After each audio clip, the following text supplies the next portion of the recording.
Kalabog.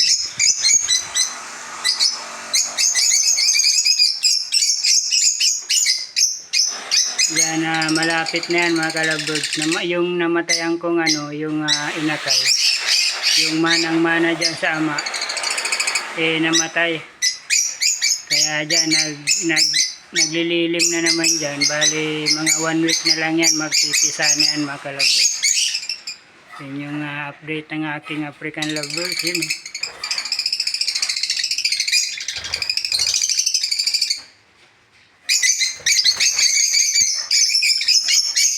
Tapos ito nga pala mga kalabirds, may nahuli na naman akong bato-bato. Yan, papakawalan ko na naman yan mga kalabirds kasi sisiw pa siya mga kalabirds. Bali pinakain ko na siya ng kanin, sinubuan ko siya ng kanin. Tapos minsan naman sinusubuan ko siya ng tinapay.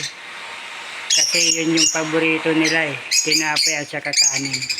Pag malaki na yan mga kalabirds, bali papakawalan ko na naman yan. Kagaya nung ginawa ko mga kalabirds, pinakawalan ko yung nahuli kong ibon. Yan. Pakawalan ko ulit to. Hindi pa kasi marunong lumipad Siguro mga 1 month, pwede na siyang lumipad mga kalabirds. Kasi kapag ganyan pa, baka bumagsak pa siya sa lupa. Sayang naman kakainin din siya ng pusa mga kalabirds. Yun yung update ng aking African lovebird. Maraming salamat, Kaurag Vlog on YouTube. Bye.